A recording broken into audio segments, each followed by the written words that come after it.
Hello everyone, स्वागत है आप सभी का हमारे यूट्यूब चैनल में। इस वीडियो में हम आज आप सभी को किसी राशि का प्रतिशत कैसे ज्ञात करेंगे उसको सिखाएंगे। तो आइए हम उदाहरण के माध्यम से सीखने का प्रयास करते हैं। यहाँ पर दिया है हमारा सवाल, 20 रुपया 150 रुपये का कितने प्रतिशत है। तो यानी 150 रुपये में 20 रुपया है तो 100 रुपये में कितना होगा, वही उसका प्रतिशत होगा। जब भी प्रतिशत निकालना होता है वहां पर हम 100 में देखते हैं। तो ऐसे सवालों को सॉल्व करने के लिए हम यहाँ देखिए, 20 रुपया पूछ रहा है 150 रुपये का कितने प्रतिशत है। तो 150 में 20 है तो 100 में कितना होगा, वही उसका प्रतिशत है। तो ऐसे सवालों को सॉल्व करने के लिए हम लिखेंगे 150 रुपये में 20 रुपया है, 20 रुपया। इसलिए ऐकिक नियम में चलेंगे। 1 रुपये में कितना होगा, तो 1 रुपये में हमारा 20/150 होगा। तो अब प्रतिशत निकालना है, इसलिए 100 रुपये में कितना होगा ये। अगर 100 रुपया होता तो ये हमारा 20/150 गुणे 100। अब यही जो आएगा सॉल्व करने पर हमारा प्रतिशत आएगा। तो यहाँ इसको काट देंगे। अब 5 चौके 20 होता है और 5 तिहाई 15।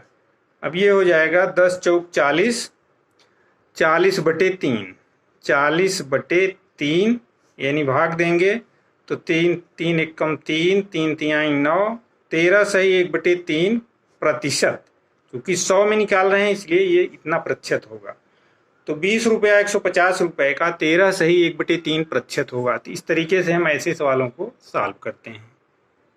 अब ये रहा अगला सवाल, 500 ग्राम 3 किलोग्राम का कितने प्रतिशत होगा। तो 3 किलोग्राम में 500 ग्राम है तो 100 किलोग्राम में कितने ग्राम होगा, वही उसका प्रतिशत होगा। अब यहाँ ध्यान देना है, जब भी प्रतिशत निकालना हो इकाइयाँ दोनों समान होनी चाहिए। चाहे हम दोनों को ग्राम में बदल दें, चाहे दोनों को किलोग्राम में बदल लें। तो यहाँ पर आइए हम दोनों को किलोग्राम में बदल लेते हैं। तो 500 ग्राम में आधा किलोग्राम होता है, यानी 0.5 किलोग्राम होता है।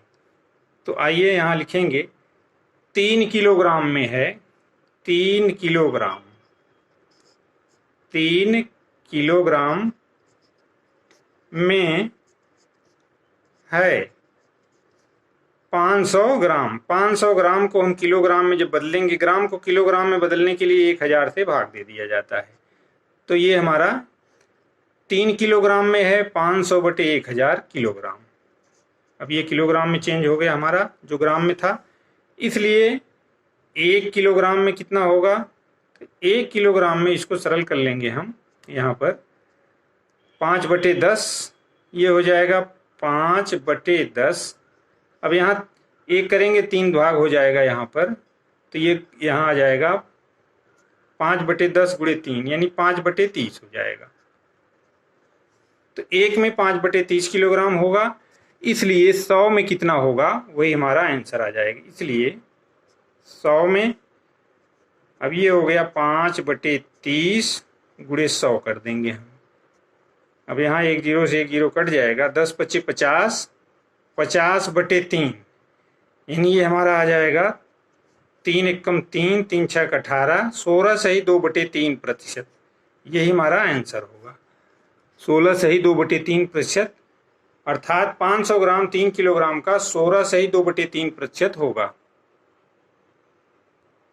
अब ये हमारा अगला सवाल है, 35 सेंटीमीटर 1 मीटर का कितने प्रतिशत होगा। तो यहाँ पर भी हम दोनों इकाइयों को समान कर लेते हैं। तो यहाँ पर हम मीटर को सेंटीमीटर में बदल लेते हैं। तो 1 मीटर अर्थात 100 सेंटीमीटर। 1 मीटर बराबर 100 सेंटीमीटर।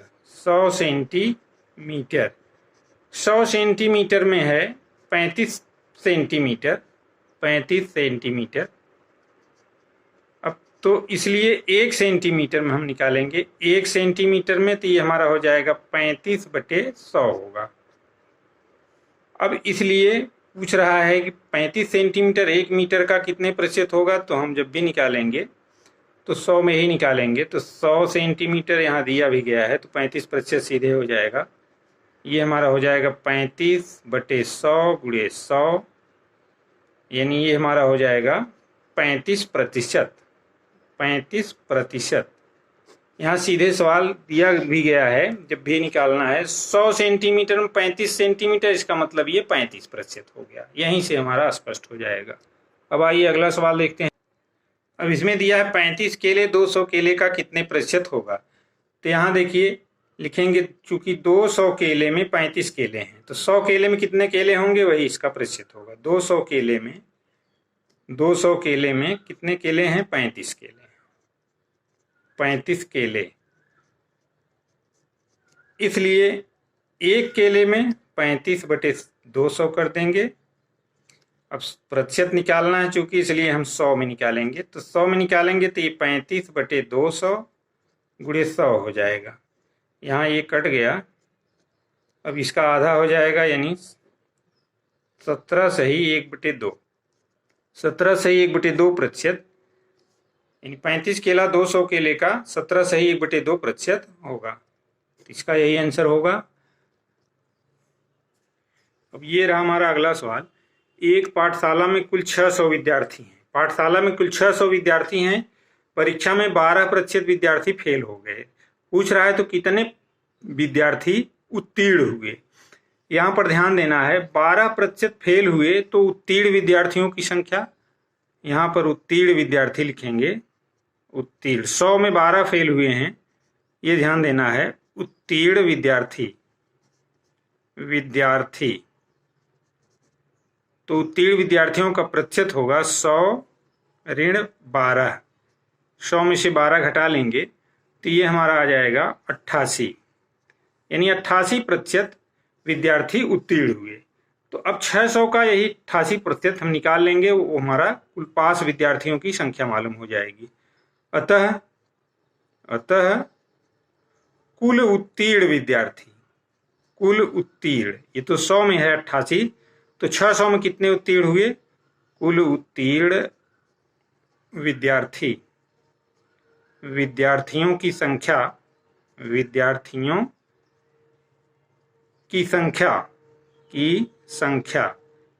बराबर 600 गुणे 88/100 कर देंगे। 88%, 88/100 कर देंगे। अब यहाँ इसको हम काट देंगे, तो गुणा करके हम निकाल लेंगे, तो 6 × 48 हो जाएगा। 6 × 48 4 52, यानी 528 विद्यार्थी उत्तीर्ण हुए, और यही हमारा आंसर होगा। तो 528 विद्यार्थी उस परीक्षा से पास हुए जिसमें 12% फेल हुए थे। तो ऐसे सवालों को हम इस तरीके से सॉल्व कर लेते हैं। तो इस वीडियो हमने आज आप सभी को संक्षेप में प्रतिशत से संबंधित कुछ महत्वपूर्ण सवालों को हल कर सिखाने का प्रयास किया। आशा करता हूं कि ये सभी सवाल आपकी समझ में आ गए होंगे। तो अगर वीडियो अच्छा लगे तो वीडियो को लाइक और शेयर करें। चैनल पर नए हो तो प्लीज़ चैनल को सब्सक्राइब करें। मिलते हैं अगले वीडियो में कुछ इसी तरह के सवालों के साथ। तब तक के लिए धन्यवाद।